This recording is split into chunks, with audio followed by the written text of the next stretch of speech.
Assalamualaikum warahmatullahi wabarakatuh. Perkenalkan, nama saya Muhammad Lutfi Alfariza, NIM D02222513, alamat Polowali. Fadil, usia 33 tahun, sudah 8 tahun, bekerja di pabrik ban di Jawa Barat sebagai akuntan. Saudaranya merencanakan membuka pabrik yang sama di Sumatera dan ingin menarik Fadil untuk jabatan direktur keuangan. Pabrik akan beroperasi 1/2 tahun lagi. Ia ingin juga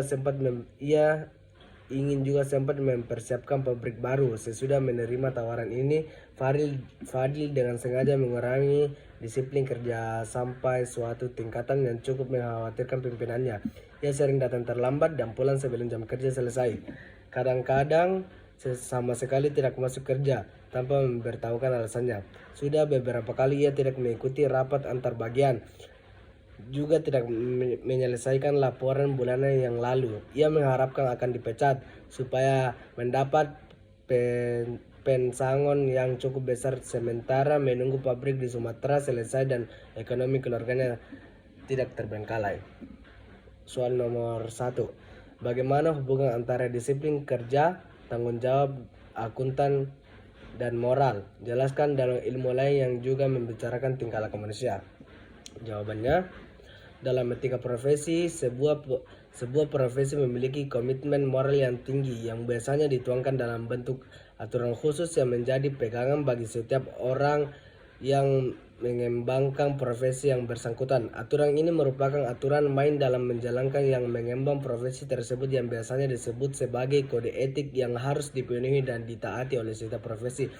Etika profesi juga bisa menjadi tolak ukur kepercayaan masyarakat terhadap suatu profesi. Apabila suatu profesi dijalankan berdasarkan etika profesi, maka akan menghasilkan suatu keuntungan untuk kepentingan umum dan meningkatkan kepercayaan masyarakat. Begitu sebaliknya, apabila dilanggar akan mendapat suatu sanksi yang tegas. Soal nomor 2. Apa yang menjadi kekhususan dalam kecakapan profesional dan terbengkalainya kerja akuntansi yang merupakan tugas dan tanggung jawab Fadil? Jawabannya adalah jawabannya, Fadil tidak menjalankan tanggung jawabnya dengan baik dan benar dikarenakan seharusnya ia menyelesaikan laporan keuangan dengan baik dan tepat waktu, tapi ia sengaja melakukan kelalaian dalam bekerja. Selain itu, ia juga sering terlambat datang ke kantor dan pulang sebelum waktunya, bahkan tidak bekerja tanpa alasan.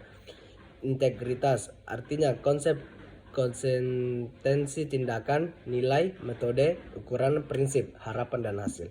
Dalam etika, integritas dianggap sebagai kejujuran dan kebenaran atau ketepatan tindakan pada diri seseorang. Fadil tidak dapat mempertahankan integritasnya dan lebih memilih kepentingan pribadi.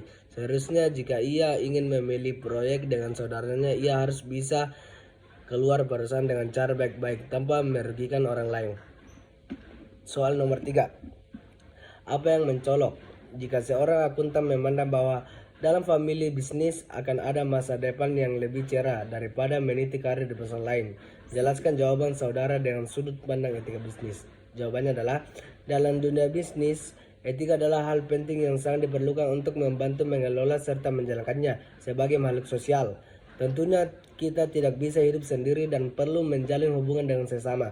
Untuk menjalin hubungan tersebut ada nilai yang tergabung dan tata cara hidup dalam lingkungan bermasyarakat atau biasa disebut dengan etika. Namun pada kenyataannya banyak perusahaan yang lebih mementingkan keuntungan yang besar dibandingkan dengan etika. Selain itu, mereka lebih mengedepankan kepentingan pribadi sehingga memunculkan manipulasi dan penyelewengan untuk tercapainya kepentingan perusahaan.